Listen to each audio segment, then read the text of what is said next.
Om Sahana Vavatu Sahanau Bhunaktu Sah Viryam Karavavahai Tejasvinavadhitamastu ma vidvishavahai. Om Shanti Shanti Shanti. Om Satchidananda Rupaya Vishvotpatyadihetave Tapatraya Vinashaya Shri Krishnaya Vayam Namaha. Samastajana Kalyane Niratam Karunamayam Namami Chinmayam Devam Sadgurum Brahma Vidvaram. Hari Om, salutations to all. So in the fourth canto, discourse 9, we saw how Dhruva got the darshan of Bhagwan, and Bhagwan also blessed him with what desire he had. Though by then Dhruva's mind was purified, he didn't ask Bhagwan for the kingdom or any special abode, but Bhagwan still fulfilled his desire. And when Bhagwan manifested, Dhruva was speechless. So Bhagwan touched his cheeks with the conch, and Dhruva sang the glory of the Lord. The Lord blessed him. Now one point to understand here is this, that though Dhruva didn't ask, when darshan of Bhagwan happened, Dhruva didn't ask that I should have the eternal abode, etc. Bhagwan still fulfilled his desire. Because what happens is our mind is very unpredictable. When it comes to states of purity, then it becomes desireless. But it is not necessary the mind will always stay there. So it may slip. Now when it slips, again desires will crowd. So Bhagwan's darshan, when it happened, though Dhruva didn't ask, Bhagwan nevertheless blessed him with what desire propelled him to come to the forest and do the tapasya. Because Bhagwan wants to be safe. Nobody should accuse Bhagwan that, I wanted this and you didn't bless me with this. In the Gita, Bhagwan says, Ye yatha mam prapadyante tam sathaiva bhajamiham. Whoever propitiates me in whichever way, I will bless them in that way. So Dhruva started with Artha Purushartha, and he wanted that. So Bhagwan blessed him. Dhruva later regrets that why did not I ask Bhagwan for perpetual devotion to his lotus feet. That is just to show us that how devotion to the Lord is more important than even an eternal abode, even the kingdom of this earth for 36,000 years, any other sense enjoyment, pleasure, whatever it is. So finally Dhruva returns and he is welcomed by the king and the queens and the whole praja. They are very happy. And we saw that King Uttanapad becomes old and he gives the kingdom to Dhruva and he retires. He wants to worship the Supreme Self. So that is where we ended at chapter 9. Now we take up chapter 10. Dhruva marries Brahmi, the daughter of Shishumara, who is supposed to be one of the Prajapatis. And he had two sons, Kalpa and Vatsara. And through his other wife, Ila, who is daughter of Vayu, Dhruva got Utkala. And a daughter, the name of the daughter is not given here, but she is supposed to be a very exalted woman. Now, Uttama was the brother of Dhruva. So this Uttam gets killed in an encounter with Yakshas. So when he was on a hunting expedition in the Himalayas, Yakshas are like Devatas, they are divine beings, and they are those who serve Kubera, the lord of wealth, the treasurer of Devatas. So Yaksha, those Yakshas, they kill him. One Yaksha kills him actually. And his mother Suruchi also, she has gone to the forest, and in a forest fire she also dies. Now some commentators, they also say that she died, she got such a death because she insulted the devotee of Bhagavan. Now at that time Dhruva was not a devotee, but he, because of his past samskars, and then in his life here, when he went, he had darshan of Bhagavan, he becomes a devotee. So the insult of such a devotee got that kind of a negative karma to her, and she got burnt. That is the explanation by some of the saints. Now Dhruva got very angry.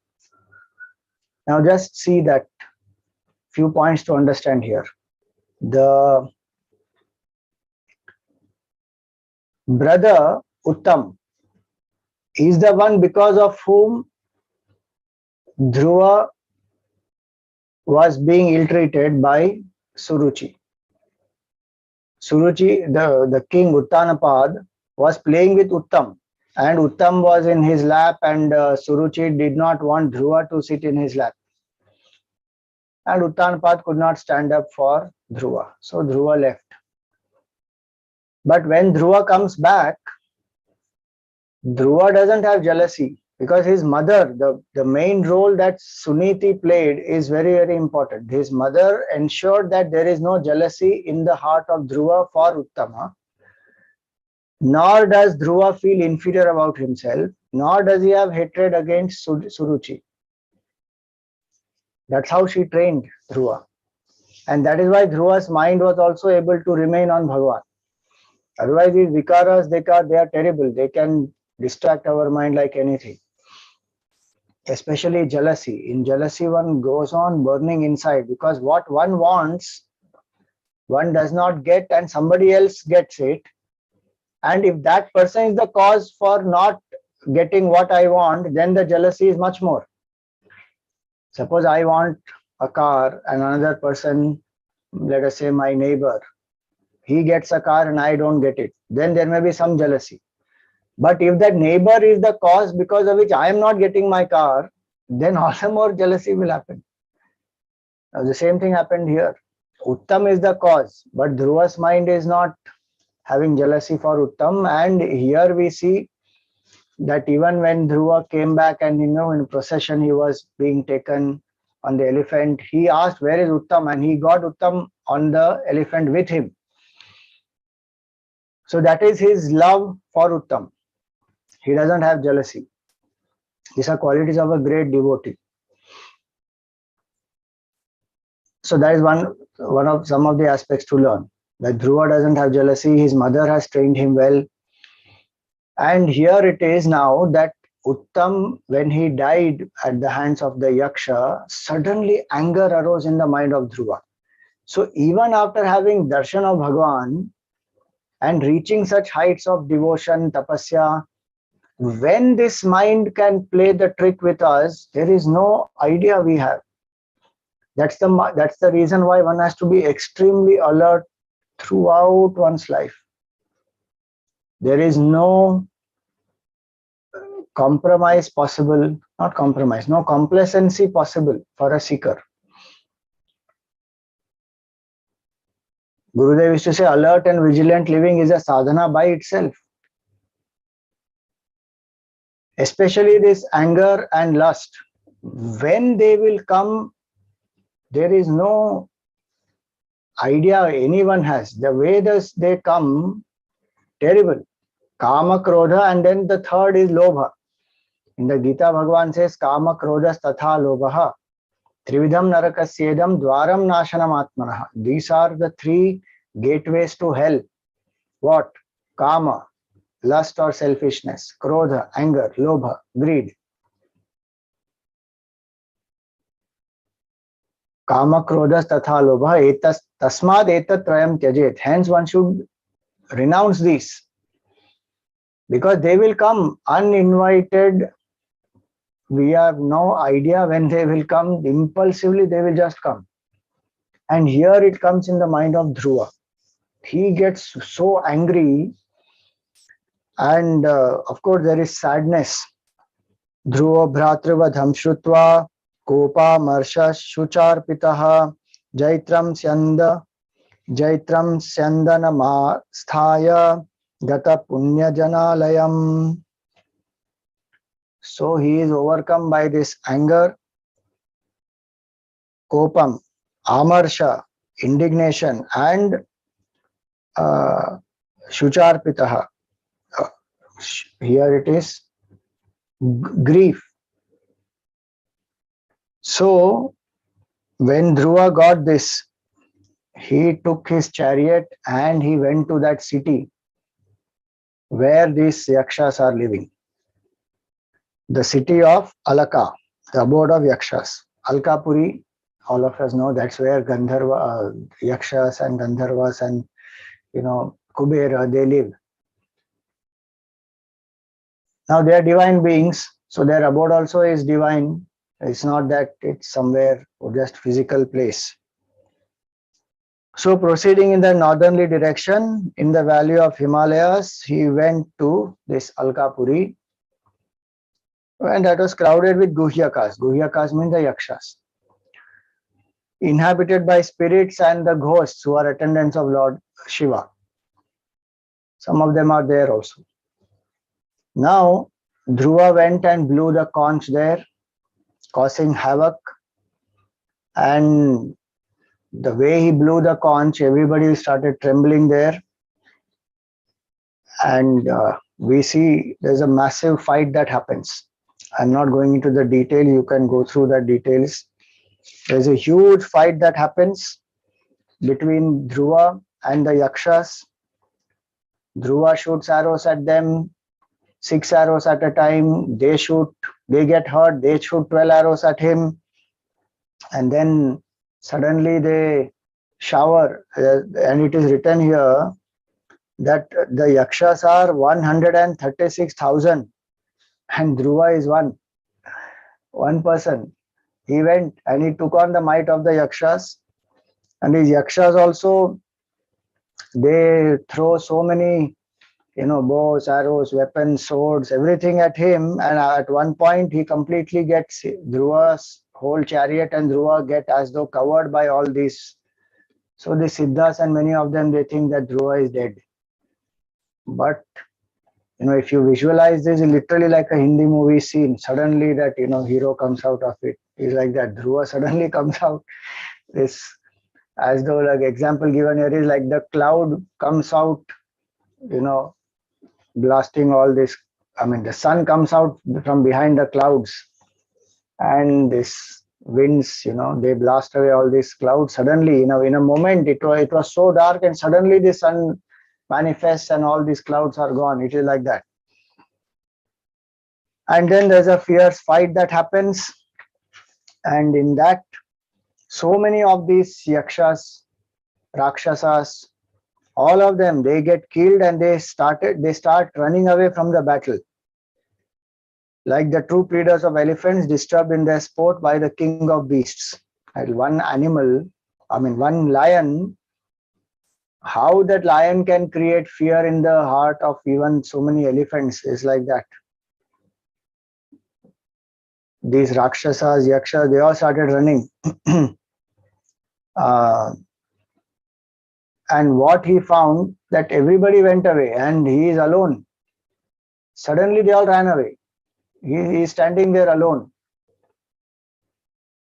But he didn't become complacent. He didn't think that, chalo, I've defeated all of them, I took my revenge. He waited there. And these Yakshas, they played sorcery, magic with him. They created an illusion around him. Suddenly he hears, this sound of roaring ocean, and then the dust raised by a blast. The sky is overcast with canopy of clouds. and they rain torrents of blood, pus, urine, fat. Then appears a mountain in the air and they rain maces, iron clubs, swords, you know, mushalas, and so many other things, stones. Serpents run to him and they as though bite him. All this is Maya. This is another level of warfare. It is not real. It will create fear. So the serpents, they will come and hiss in front of him, but they won't bite him. It's only to create fear. All those weapons, they cannot hurt him. They are Mayavi. But looking at them, anybody will get terrified. So like that, the serpents ran up to him, hissing with a thunder-like roar, discharging fire from their eyes in rage. Then mad elephants, lions, tigers, all these. So all these are tricks which are peculiar to the Yakshas. And this happens through the mantra shakti and all that. They will create this whole illusory thing. And the warrior actually, who is not aware, will succumb to this. So now, looking at this, there are so many rishis, sadhus, siddhas. They start praying for the well-being of Dhruva, that may Dhruva not get hurt by this. So this siddhas, they say, Munayaha Uchuhu. O son of Uttanapad, may the mighty Lord who relieves the agony of his suppliants wipe out your enemies. By uttering and hearing his very name, people easily succeed in this very life in conquering death, which is so hard to overcome. Oh dear Dhruva. So they as though give him advice. Now Dhruva heard them. Now we are going to the next chapter, 11th chapter. So Dhruva took some water and he washed his hands and he remembered Narayana and he remembered the Narayana Astra. So the Narayana Astra he started invoking, and even before he fixes the arrow to the bow, the illusory appearances conjured by the Yakshas vanished in the same way as ignorance and its progeny, ego, etc., disappear at the dawn of wisdom. He has not even put the Astra. He has just invoked Narayana Astra. Narayana Astra is Bhagavan Vishnu. And says Narayana is the one who manifested it. So this Narayana, in that Narayana is Bhagavan himself. So that Astra, before even he invokes and he places it on the bow, this illusion disappeared suddenly. Meaning to say what? This is also one aspect is, okay, the war happened. The other aspect is the symbolism which is given here itself. That this Maya works in such a way, and we are the jivas. We get terrified with this Maya. But this entire Maya will disappear the moment we start remembering the Lord. Because Bhagavan is Mayapati. Our problem is we remember the Lord for some time, then we forget. And our mind is not anchored in the Lord. Dhruva's mind is anchored in Bhagavan. Momentarily, this anger has come to show us, this is also one type of learning, that even if the mind is anchored in devotion, these vikaras are powerful, so one should be very alert. That's a learning for us. So this symbolism is that. So now Dhruva fixed his bow and he shot this Narayana Astra. That tore off, their arms and thighs and the necks, and all these many Yakshas who had ran away, they were now running towards him again. And the Narayana Astra ensured that all these Yakshas, they get killed. So what is written here is, as they ran towards him on the field of battle, he tore off with his arrows their arms, thighs, necks and bellies, and dispatched them to the highest realm, Satyaloka, meaning Brahmaloka, which even the Siddhas attain to. They crave for that. That abode these Yakshas got. through the path of the sun. Through the solar path, one goes to Satyalok. Through the lunar path, one goes to Devalok. So these Yakshas, they got to Satyalok. That's the power of Narayana Astra and the devotee. They had died at the hands of a devotee and the Astra, which is Bhagwan's Astra. They went to Satyalok. Now Svayambhu Manu, remember Uttanapad is the son. Priyavrata and Uttanapad, they are the sons of Svayambhu Manu. We are seeing the Vamshanucharita of that Svayambhu Manu. Akuti, Prasuti, Devahuti, and Uttanapad and Priyavrata, these are children of Svayambhu Manu. In that Devahuti's prasang we saw, then we are seeing this Uttanapad and his son Dhruva. So here, Svayambhu Manu, he was feeling that why is my grandson doing this? And these Guhyakas, these Yakshas, unnecessarily they are getting killed. And one Yaksha killed this Uttanapad's son, Uttam. And this Dhruva is just mad with anger because he loved his brother so much, and now his death has made him so upset and so angry that so many other Yakshas are paying the price for it. So his mind was filled with compassion, and he came there with many other sages and he spoke to Dhruva. Manuruvacha alam vatsati roshena tamodvarena papmanam yena punyajanan netan avadhis tvama nagasaha. He says, stop, O Dhruva, enough. Alam means enough. Enough with this anger. That is a gateway to hell. And swayed by that, you have killed so many of these punyajanas, meaning these yakshas. Yakshas are people who have done punya, that's why they have become yajna. Some jivas who have done punya karma, they only will become yaksha, gandharva, kinnara, devata, depending on the level of punya and of course their desire what they have. Based on that, they will get the yoni. Now, here it is said, this punyajanas are unnecessarily being killed because you are under the sway of this anger. And this carnage of these innocent demigods is not befitting our race. The righteous people, they condemn such acts. Dharmic people don't do any of this. So, why are you doing this? For the fault of one. Nanuvekasya paradhena prasangad bhavo hataha. Because of the fault of one, you are killing so many.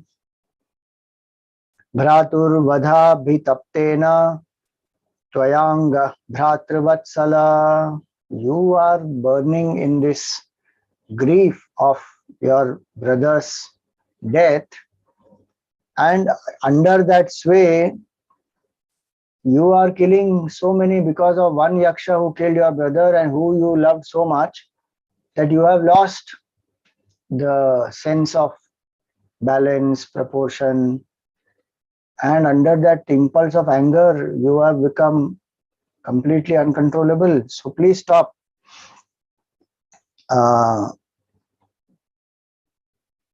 Then he says, Nayam Margo hi sadhunam rishi keshanuvartinam. Those who are good people, those who are the devotees of Rishikesha, meaning the Supreme Lord, Vishnu, they don't behave in this way. Yadatmanam paragrihya pashuvadbhuta vaishasam. They don't think of this body as their self and then act like animals. So, Dhruva, you please stop. And you are somebody who has propitiated the Lord in your very childhood. People don't do that. They can't do that even through their whole life. And you are the one who propitiated Bhagwan at such a young age. Your mind is so pure. And you also have been assured by the Lord of the supreme state, Vaikuntha. Then why are you doing all this? You remember the Lord at all times. Satvam harer anu dhyayataha tatpum samapi sammataha katham tu avadyam kritavan anushikshan satamratam. So he says here that constantly abiding in the thoughts of Sri Hari and esteemed even by his devotees, how did you perpetrate this reprehensible act? You who ought to instruct others in the way of the righteous, you are the king. As a king, you are the one who has to follow dharma. You have to set example for other people. And here you are only setting a bad example and doing things which are worthy of condemnation. And you already had a darshan of Bhagwan. So why are you doing this? Oh, Dhruva. Now these next two verses are very beautiful. Titikshaya karunaya maitriya cha akhila jantushu samatvena cha sarvatma bhagavan samprasidati. Bhagavan is pleased with such a person who titikshaya. So the person who is having titiksha towards the elders, what the elders say, one bears it, one obeys it, one follows it. Then karuna, those who are suffering or those who are lower, inferior, not inferior, we should say, though lower in the sense those who are younger. So the elders, one obeys them, one bears what they say, one listens to them with great respect. And those who are younger, towards them one has compassion, because sometimes they may make blunders, mistakes. Like right now Dhruva is younger to Svayambhu Manu. So Svayambhu Manu, out of compassion, he comes to correct Dhruva. Not to punish him, not to scold him or rebuke him or take him to task, but to guide him. Kare, what you are doing is adharma, don't do this. Out of compassion. So he says towards elders, titiksha, towards the younger ones, compassion. Maitriya, towards the equal, be friendly. Cha akhila jantushu samatvena cha sarvatma. And be equanimous towards all the living beings. Bhagavan samprasidati. So if these four happen, titiksha towards the elders, karuna towards the younger ones, equality with those who are of your age, and equanimity or equal treatment to all the living beings. Like Bhagavan says in the Gita, Pandita Samadarshinaha. The Pandit is one, wise person is one who sees the same self in all. It is not Samavarti, it is not same behavior with all. Behavior may be dependent on the role one is playing, on the age factor, etc. But one respects them all, loves them. The basic conduct is same towards all. So equanimity inside. So he says that the Lord is pleased with such people. And what happens if the Lord is pleased?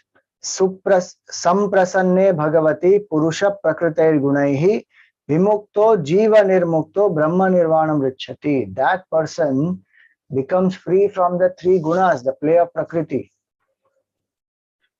And Vimuktaha, that person becomes free from the three gunas. One, Jiva Nirmuktaha, that Jiva becomes free from the Jiva Bhav. If you go beyond three gunas, you go beyond the ego and attain Supreme Brahman. So he reminds him, you wanted devotion to the Lord and your goal is supposed to be that. And what you are doing right now is opposite to that. This will lead you in a wrong direction. This will get you negative karma. Then he goes on to explain some more deeper aspects. And he says that this body is made up of 5 elements and it is produced by the coming together of the male and the female. And this whole process of creation, dissolution, etc. is taken up by the Lord himself, and it is happening by the will of Bhagavan. So when these three gunas, they are disturbed, they are in Samya Avastha. This has come many times earlier in Bhagavatam also, the whole process of creation. So three gunas are in the state of equilibrium, Then this sankalpa of the Lord will disturb that, and then the creation starts. Till then, the creation, there is no creation. Everything is in the Supreme Lord, unmanifest. All the three gunas are also in equilibrium. Then the sankalpa of the Lord and those three get disturbed. So here it is said, it is due to him that this universe consisting of both cause and effect ever remains in a state of flux, even as iron is set in motion by the presence of the lodestone, by this magnet. So in that same way, Bhagwan's presence and Prakriti works. And the energy of the Lord, which disturbs this three gunas, the equilibrium, is the time. Because as per time, so Bhagwan will create time, and then the earlier creation has to manifest. Because the time period is very important. This 1,000 Mahayugas, meaning one cycle of Satyug, Tretayug, Dwapar, Kali Yuga. Like that, 1,000 cycles when they complete, that is one day of Brahmaji. That much time is one night of Brahmaji. So when one day of Brahmaji is over, everything goes back into Bhagwan. Then one night of Brahmaji is over, then again everything manifests. So everything goes back into Brahmaji and then again manifests from Brahmaji. Like that, 100 years of Brahmaji, then the whole creation will go back into Bhagwan, including that Brahmaji. And a new Brahmaji will start the next process of creation from where it was left earlier. So the time is measured. This much time Brahmaji will sleep, this many years Brahmaji will live. After 100 years, Brahmaji will go back into Mahavishnu. And then Mahavishnu also remains for a certain period of time in the day state. And then this creation happens, etc. So now he says that is why time is that which disturbs. So Sankalpa of the Bhagwan, and then of course time gets created and then the equilibrium is disturbed. So that is how he creates this universe, though remaining a non-doer, and dissolves it, though a non-destroyer. So Bhagwan is Akarta, Abhokta, even when all this happens. Why? Because it's only a play of his Maya. He is not doing anything. The creation by itself is not real. Like the dream is not real. And the waker is lying on the bed. So even when the dream is created, waker is though creator, yet not creator. And when the dream disappears into the waker is the destroyer, yet not the destroyer. So that way, it is the Lord who is doing all this.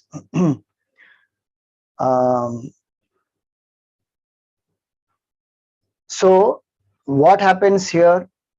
This 20th and 21st shloka one should see. Navai swapakshosya vipaksha eva va parasya mrutyor vishata samam prajaha tam dhavamanam anudhavantya nisha yatha tam dhavamanam anudhavantya nisha yatha rajasya nilam bhuta sanghaha. So he says here that equally entering all created beings as death. So the moment one is born, as per the prarabdha karma, one is born. Bhagwan is the karma phala data also. The time period of every jiva is fixed based on their own karma. So Bhagwan also enters every jiva as death. The Supreme Being treats none as his own or as his enemy. Bhagwan is not doing partiality. Bhagwan is same to all. Like particles of dust following a blast, all living beings follow the course of time spirit subject to their own destiny. So what killed Uttama is his own prarabdha. So two standpoints are there. Either one says why each jiva gets as per their prarabdha karma, and Bhagwan is the one who ensures the prarabdha karma. The karma phala is given and the jiva gets the lifespan to exhaust that much prarabdha. and when that is over, that jiva will die. And obviously the karma jiva has come to exhaust. It is not only individual's karma, there's a web of karma with so many other jivas that the jivas have come together and they are interacting with each other. They have their karmic accounts to settle with each other. So that will go on. So either one says that it is happening by karma, or one says it is happening by Bhagwan's will. Either ways, one will not unnecessarily blame people.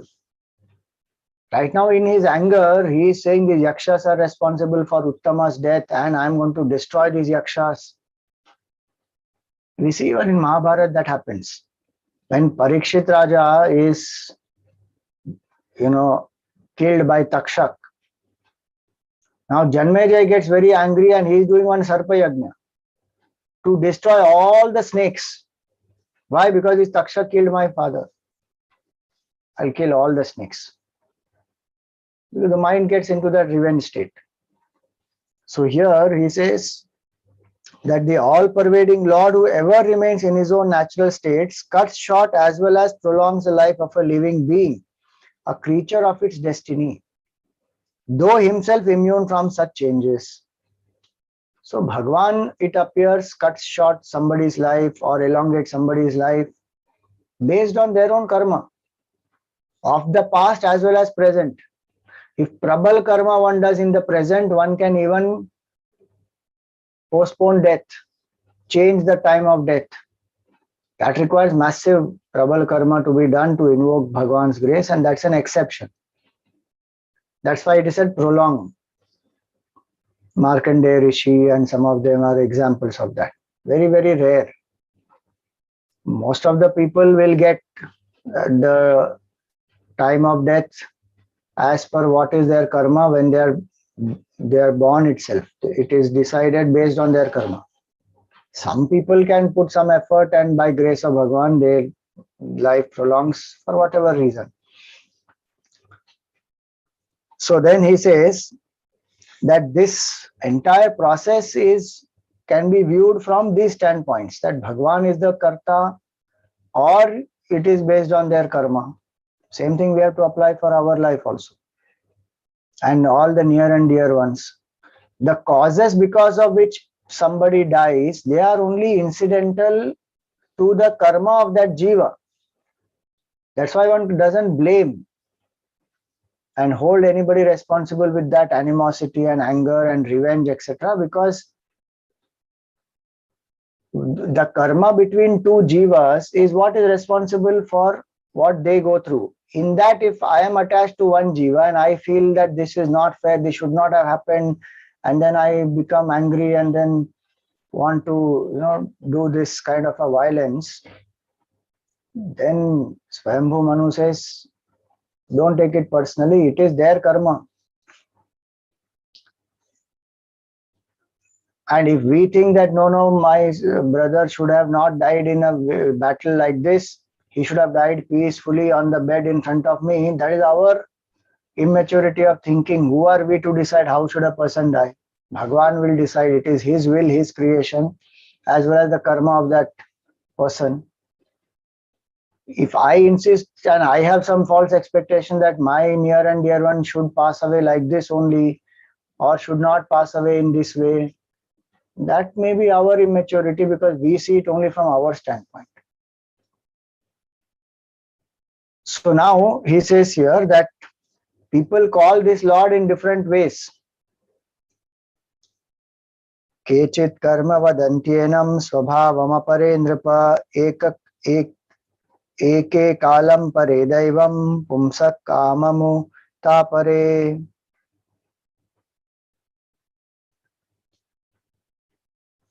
So he says here that some people who are the followers of karma kanda or mimamsa, the path of karma, where you do actions and you get results and then you go to heaven, etc. They call him karma because for them Ishvara does not exist. This karma itself is Ishvara for them. Ishvara meaning this karma itself is supreme for them. Through karma they will get the punya, they will go to heaven. Ishvara is not required even to get karma, give karma phala, because karma itself has capability to attract that karma phala, is what they believe. So some people call that Supreme Lord Kechit Karma, they call him karma. Some people who are Charuvakas, they call him nature. Vadantyenam Swabhavam. Swabhava here is nature. Because they believe only what they see. And what they see is these elements. And they don't even believe in space, which they can't, which is not visible as though for them. So it's only air, fire, water, earth. They believe only that much. So they call that as God. Then others, like astrologers, they call it destiny, AK Kalam. Others call him Kama, and some call him the Daiva.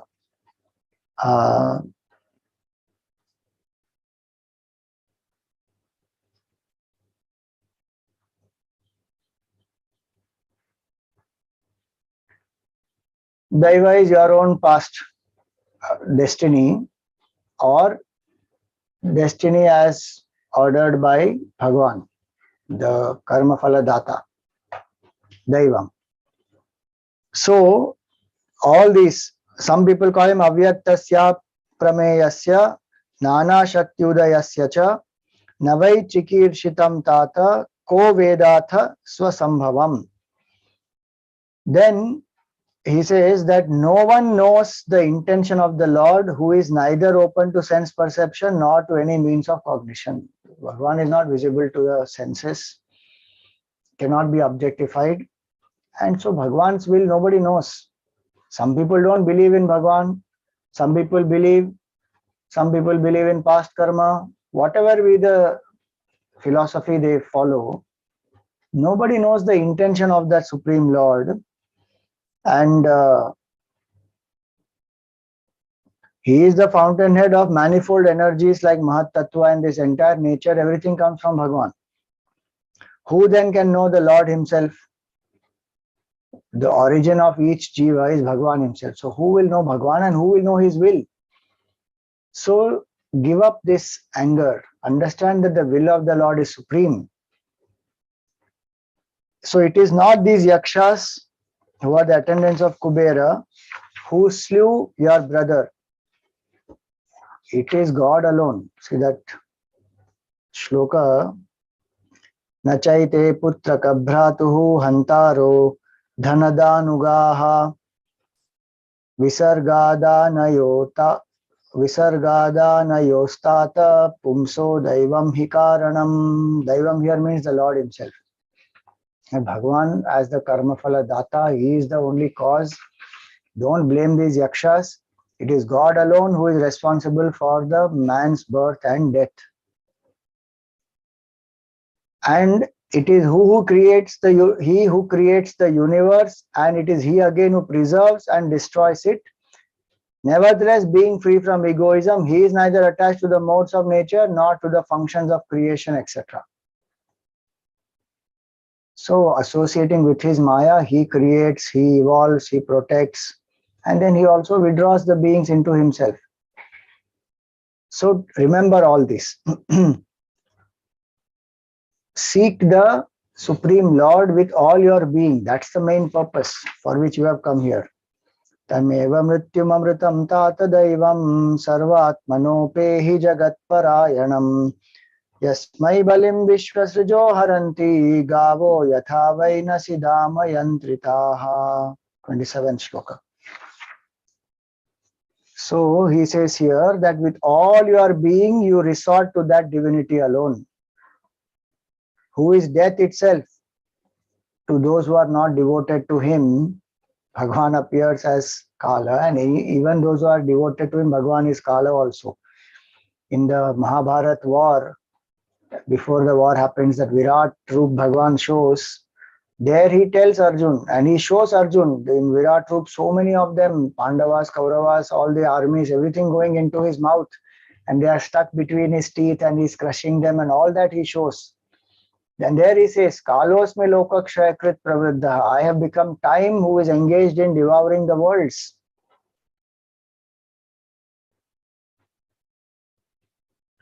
So, samahartumiha pravritta. I am here engaged in consuming all these worlds. So Bhagavan says here, Svayambhu Manu says here that he only is death. And he is the ultimate resort of the whole universe, and to whom even creators of the world like Brahmaji bear offerings. Now see the example given here. Even as oxen controlled by a string passed through their nostrils bear loads for their master.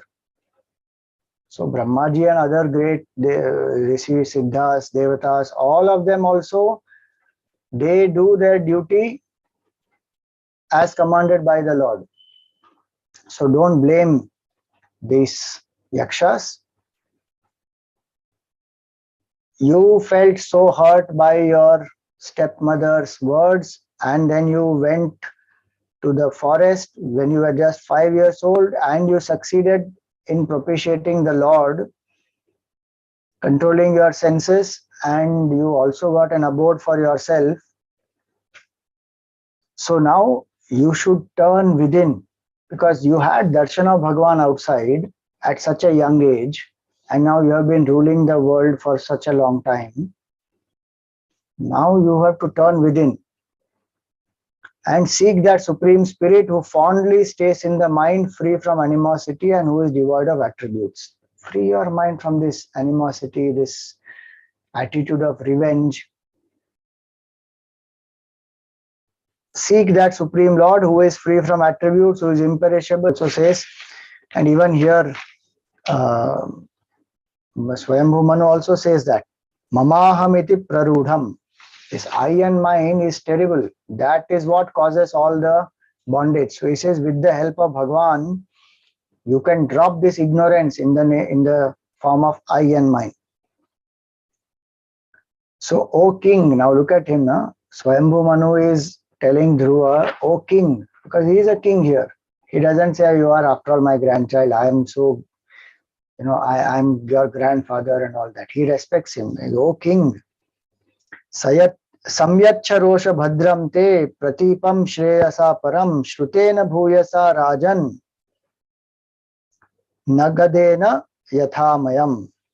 Says, O king, hence what you should do with your great amount of learning that you have, you curb your anger, because that anger is an impediment to attaining divinity.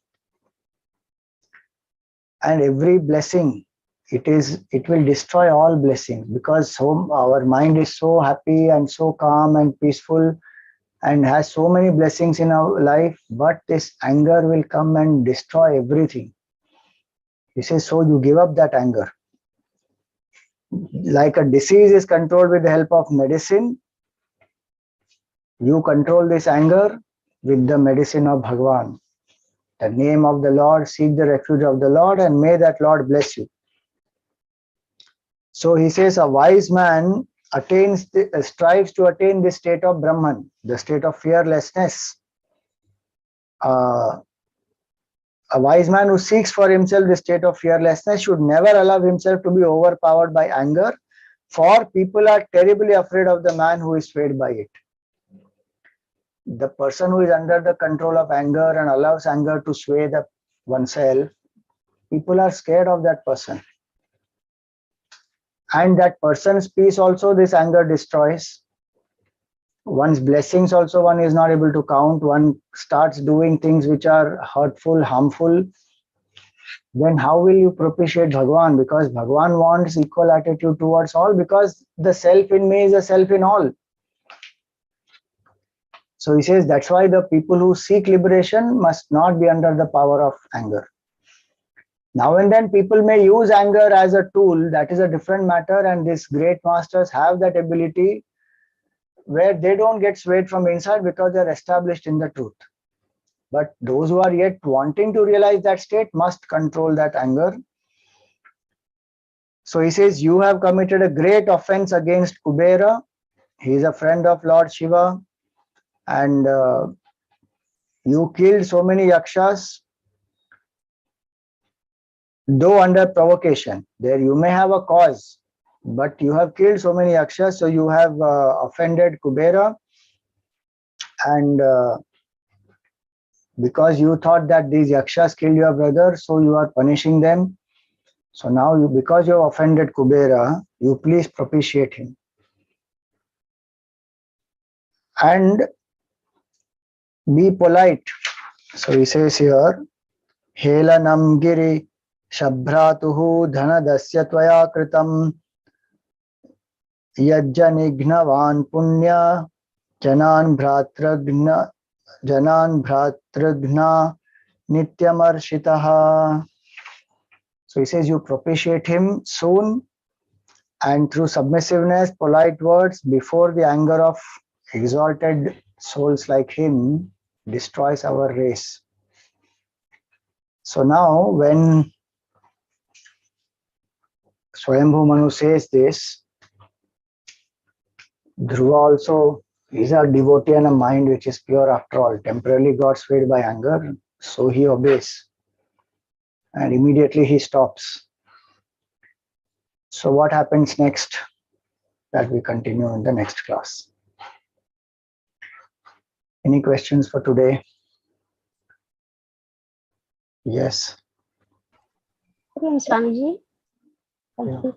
So, Swami, can we understand that this sudden anger that overcame Dhruva, could it be some lurking attachment, some lingering attachment was still there, because we say anger comes from desire only. So there was some lingering attachment for his, I don't know, for his. There was the attachment to his brother, no, Uttama. There is love, but there is also attachment factor, because that's why if attachment is there, then anger will come. Right. So that attachment he didn't bother about at that time. He should have removed that attachment. So that shows the power of attachment and how attachment also is subtle. And we may have love for Bhagavan, but attachment can coexist in our heart. So we have to work on that. We can't just say I'm devoted to Bhagavan and forget the attachments. One has to consciously ensure that attachment, one removes that attachment. Thank you, Swamiji.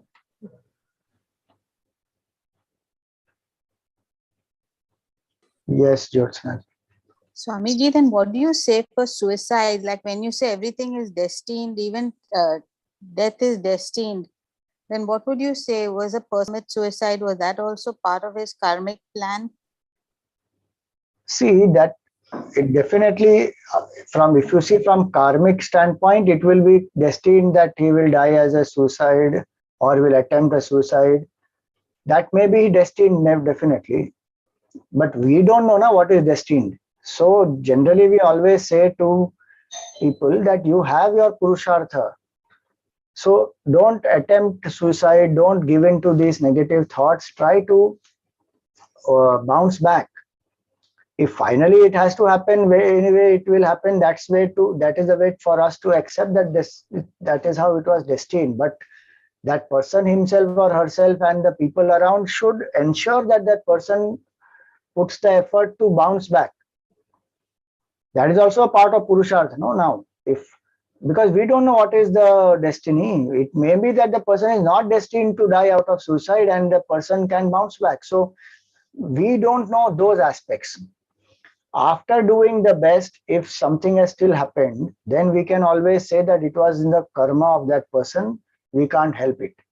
At that time, one doesn't need to blame and feel, that it is unfair and why did this person die like that. That was the destiny of that person. That person went like that. But while that person is there, one has to do by that person himself or herself as well as the others around him. They have to do their best to ensure that doesn't happen. That is a vision that the scriptures, they tell us, that one should not commit suicide because human birth is most precious. And the possibility of realization and speeding up the process of evolution and realization is only in this human birth. And by suicide anyway, one will not be able to escape the karmic consequences of what one is facing right now. So it is not a solution. So if these things are clear, then a person will do the best to come out of these tendencies. But after that, if finally nothing saves and that person has to be that way, that will happen. Then it is after that only which we can say that it was in their destiny. We can't say that before because we don't know.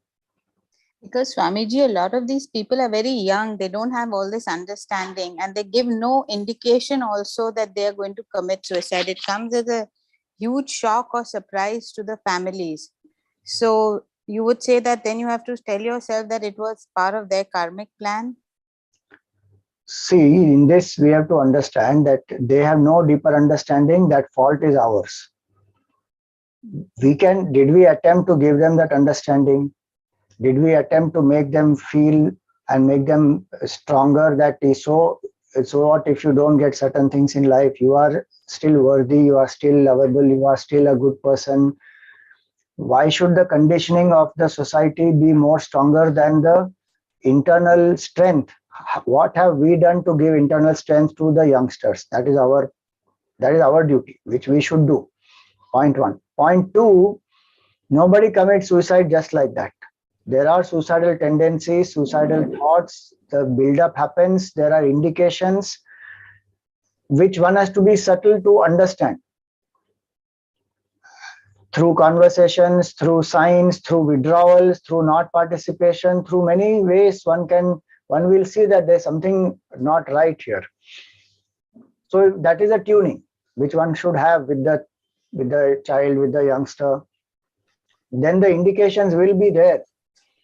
And if, of course, after all this, if one has done, then still the person does, then one can say that it was a part of their destiny, we can't help it. But many times we don't bother to empower the lives of children, the youngsters, make them independent, strong, have that inner strength, because our life itself is not like that. We ourselves depend on what people say, how society perceives, what popularity we have, and we define our happiness through so many external factors that the child learns all those things, and then those are important, and then the child feels lesser because one didn't get something or one had a heartbreak or whatever may be the reason. So our duty is all these things. Then finally, if things happen, they happen. And suppose one says that, okay, I couldn't do this. One doesn't have to beat oneself up. At least one can learn from that and see what can be done now. Because even at that point in time, it must have been some karma that one was not able to give some type of knowledge or empower the person from within.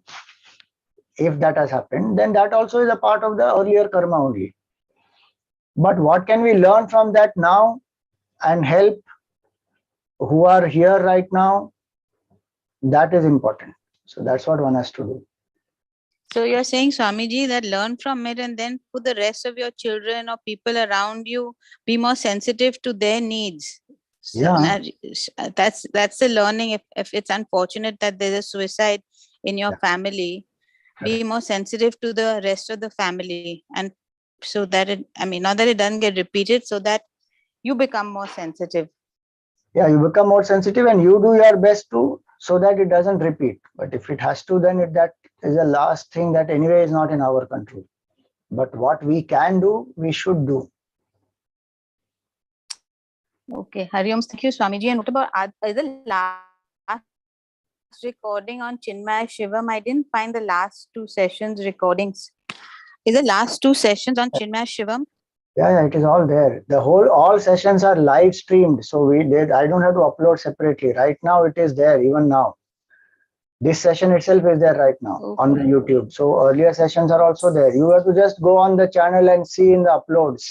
You will find immediately there, or go to the Bhakti text section and go to playlist.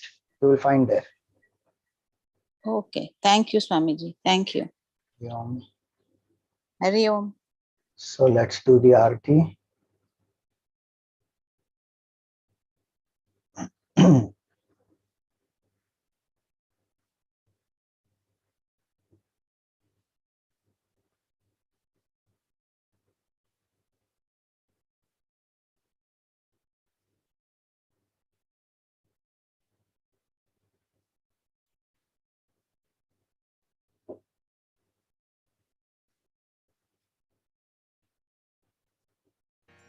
मंगल आरती प्रिया प्रीतम की, मंगल प्रीति रीति धूम की, मंगल कांति हसनी दसनन की, मंगल मुरली दीना धुन की, मंगल आरती।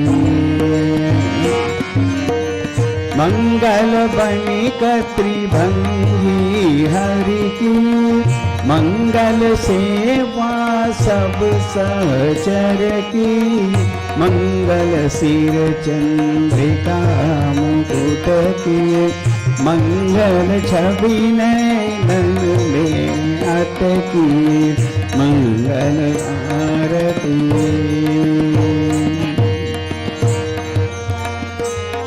पभी अंग अंग की, मंगल गौर श्याम रंग की, मंगल अति कटि पियरे पट की, मंगल चितमणि नागर नट की, मंगल आरती।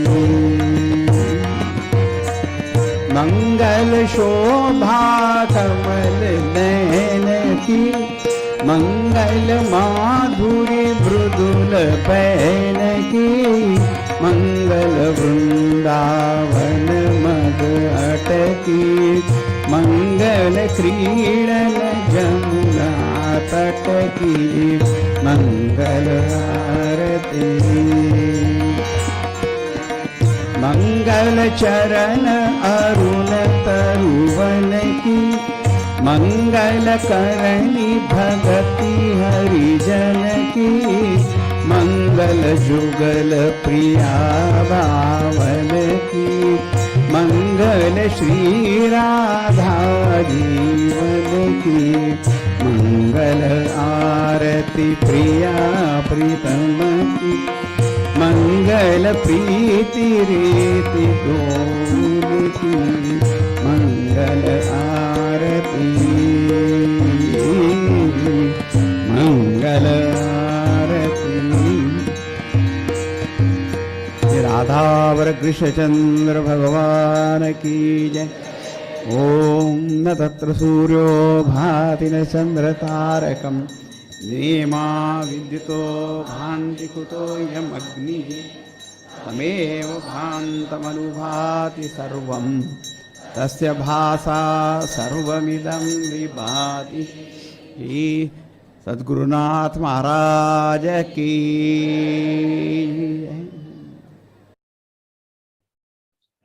ओम पूर्णमदः पूर्णमिदं पूर्णात् पूर्णमुदच्यते पूर्णस्य पूर्णमादाय पूर्णमेवावशिष्यते। ओम शांति शांति शांति। हरि ओम श्री गुरुभ्यो नमः। हरि ओम।